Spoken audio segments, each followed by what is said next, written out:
Chapter 4. Transcendental Knowledge. The personality of Godhead, Lord Sri Krishna, said, I instructed this imperishable science of yoga to the sun god, Vivishwan, and Vivishwan instructed it to Manu, the father of mankind, and Manu in turn instructed it to Ikshvaku. This supreme science was thus received through the chain of disciplic succession, and the saintly kings understood it in that way. But in due course of time the succession was broken, and therefore the science as it is appears to be lost. That very ancient science of the relationship with the Supreme is today told by me to you, because you are my devotee as well as my friend, and can therefore understand the transcendental mystery of this science. Arjuna said, The sun god Vivishwan is senior by birth to you. How am I to understand that in the beginning you instructed this science to him? The personality of Godhead said, Many births both you and I have passed. I can remember all of them, but you cannot, O subduer of the enemy. Although I am unborn and my transcendental body never deteriorates, and although I am the Lord of all living entities, I still appear in every millennium in my original transcendental form. Whenever and wherever there is a decline in religious practice, O descendant of Bharata, and a predominant rise of irreligion, at that time I descend myself, to deliver the pious and to annihilate the miscreants, as well as to re-establish the principles of religion. I myself appear millennium after millennium. One who knows the transcendental nature of my appearance and activities does not, upon leaving the body, take his birth again in this material world, but attains my eternal abode, O Arjuna. Being freed from attachment, fear, and anger, being fully absorbed in me and taking refuge in me, many persons in the past became purified by knowledge of me, and thus they all attained transcendental love for me. As all surrender unto me, I reward them accordingly. Everyone follows my path in all respects, O son of Pritha. Men in this world desire success and fruitive activities, and therefore they worship the demigods. Quickly, of course, men get results from fruitive work in this world. According to the three modes of material nature and the work associated with them, the four divisions of human society are created by me. And although I am the creator of this system, you should know that I am yet the non-doer, being unchangeable. There is no work that affects me, nor do I aspire for the fruits of action. One who understands this truth about me also does not become entangled in the fruit of reactions of work. All the liberated souls in ancient times acted with this understanding of my transcendental nature. Therefore you should perform your duty, following in their footsteps. Even the intelligent are bewildered in determining what is action and what is inaction. Now I shall explain to you what action is, knowing which you shall be liberated from all misfortune. The intricacies of action are very hard to understand. Therefore, one should know properly what action is, what forbidden action is, and what inaction is. One who sees inaction in action and action in inaction is intelligent among men, and he is in the transcendental position, although engaged in all sorts of activities. One who is understood to be in full knowledge, whose every endeavor is devoid of desire for sense gratification. He is said by sages to be a worker for whom the reactions of work have been burned up by the fire of perfect knowledge.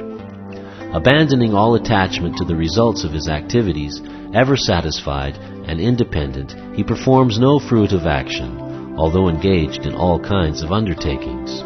Such a man of understanding acts with mind and intelligence perfectly controlled, gives up all sense of proprietorship over his possessions, and acts only for the bare necessities of life.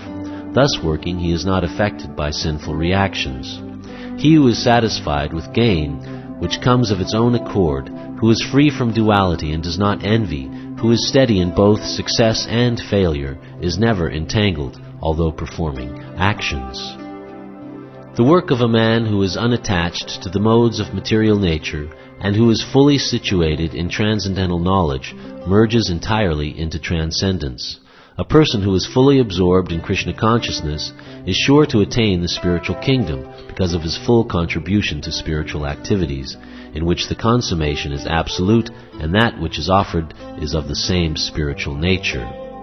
Some yogis perfectly worship the demigods by offering different sacrifices to them, and some of them offer sacrifices in the fire of the Supreme Brahman. Some, the unadulterated brahmacharis, sacrifice the hearing process and the senses in the fire of mental control, and others, the regulated householders, sacrifice the objects of the senses in the fire of the senses.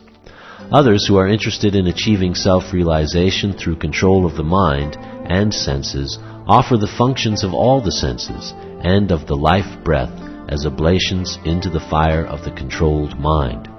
Having accepted strict vows, some become enlightened by sacrificing their possessions, and others by performing severe austerities, by practicing the yoga of eightfold mysticism, or by studying the Vedas to advance in transcendental knowledge. Still others, who are inclined to the process of breath restraint to remain in trance, practice by offering the movement of the outgoing breath into the incoming, and the incoming breath into the outgoing, and thus at last remain in trance, stopping all breathing. Others, curtailing the eating process, offer the outgoing breath into itself as a sacrifice. All these performers who know the meaning of sacrifice become cleansed of sinful reactions, and having tasted the nectar of the results of sacrifices, they advance toward the supreme eternal atmosphere.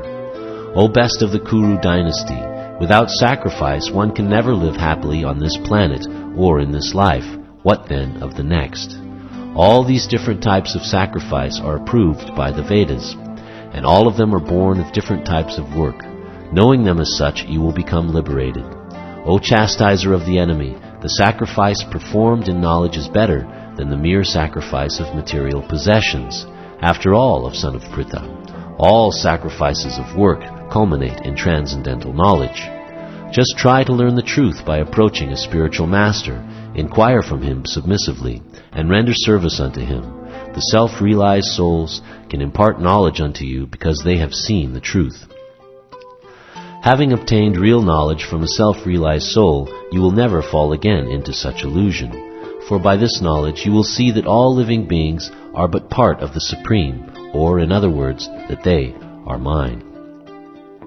Even if you are considered to be the most sinful of all sinners, when you are situated in the boat of transcendental knowledge, you will be able to cross over the ocean of miseries. As a blazing fire turns firewood to ashes, O Arjuna, so does the fire of knowledge burn to ashes all reactions to material activities. In this world there is nothing so sublime and pure as transcendental knowledge. Such knowledge is the mature fruit of all mysticism, and one who has become accomplished in the practice of devotional service enjoys this knowledge within himself in due course of time. A faithful man who is dedicated to transcendental knowledge and who subdues his senses is eligible to achieve such knowledge. And having achieved it, he quickly attains the supreme spiritual peace. But ignorant and faithless persons who doubt the revealed scriptures do not attain God consciousness.